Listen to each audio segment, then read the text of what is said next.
എല്ലാവർക്കും നമസ്തേ. New master വാസ്തുവിലേക്ക് സ്വാഗതം. ഞാൻ രാജേന്ദ്രൻ.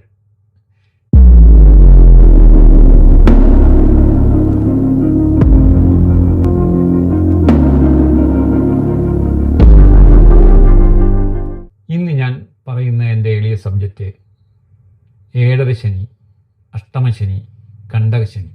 ആർക്കൊക്കെയാണ് വളരെ കഠിനമായി ബാധിക്കുന്നതും ആർക്കൊക്കെയാണ് വളരെ ലഘുവായി പോകുന്നതെന്ന് നമുക്കൊന്ന് ചെക്ക് ചെയ്യാം.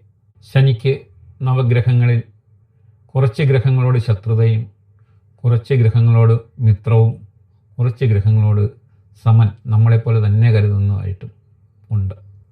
അപ്പോൾ ചില രാശികളിലുള്ള നക്ഷത്രക്കാർക്ക് ശനി കൂടുതൽ ദോഷം ചെയ്യുകയില്ല. എന്നാൽ ചില രാശികളിലുള്ള നക്ഷത്രക്കാരോട് ഭയങ്കരമായ കോപവും ദേഷ്യവും. സമന്മാരായ രാശിയിലെ സമ്മിശ്ര ഇതായിരിക്കും ശനിയുടെ അവിടെയുള്ള സ്വഭാവം. ആദ്യം നമുക്ക് എന്താണ് ഏഴരശനി എന്ന് നോക്കാം. ഏഴരശനി എന്ന് പറഞ്ഞാൽ നമ്മൾ ജനിച്ച നക്ഷത്രം ഏതാണോ ആ രാശിയുടെ 12-ലും 1-ലും 2-ലും ശനി സഞ്ചരിക്കുന്ന കാലമാണ് ഏഴരശനി. കണ്ടകശനി എന്ന് പറയുന്നത് ഏത് നക്ഷത്രത്തിലാണോ ജനിച്ചത് ആ രാശിയുടെ 1-ലും 4-ലും 7-ലും 10-ലും ശനി സഞ്ചരിക്കുന്ന കാലമാണ് കണ്ടകശനി.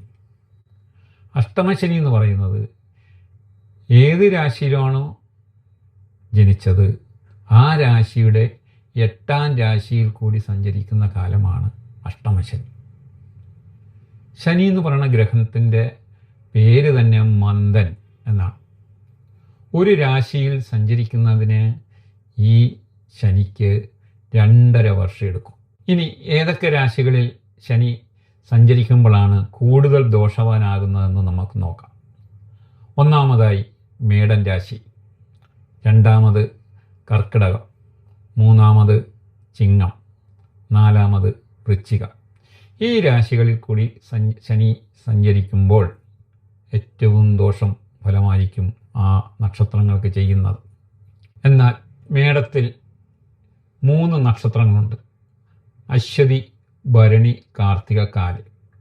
ഭരണി നക്ഷത്രത്തിൻ്റെ അധിപൻ ശുക്രൻ ശനിയുടെ ബന്ധുവാണ്. അപ്പോൾ ഭരണിയെ ഒരിക്കലും ശനി കൂടുതൽ ഉപദ്രവിക്കുകയില്ല. എന്നാൽ ശനി തന്നെയാണ്. കുറച്ചൊക്കെ ഉണ്ടാകും, എന്നാലും മറ്റുള്ള നക്ഷത്രങ്ങളെ ഉപദ്രവിക്കുന്ന പോലെ ഭരണിയെ കൂടുതൽ ഉപദ്രവിക്കുകയില്ല. അതേപോലെ തന്നെ കർക്കിടകത്തിലെ ആയില്യം നക്ഷത്രത്തിനെയും ഒരിക്കലും ഉപദ്രവിക്കുകയില്ല. കാരണം അത് ശനിയുടെ ബന്ധുവായ ബുധൻ്റെ നക്ഷത്രമാണ്. ചുരുക്കം പറഞ്ഞാൽ ശനിയുടെ ബന്ധുക്കളുടെ നക്ഷത്രങ്ങളെ ഉപദ്രവിക്കുകയില്ല, ശത്രുവിൻ്റെ നക്ഷത്രങ്ങളെ ഉപദ്രവിക്കുകയുള്ളൂ.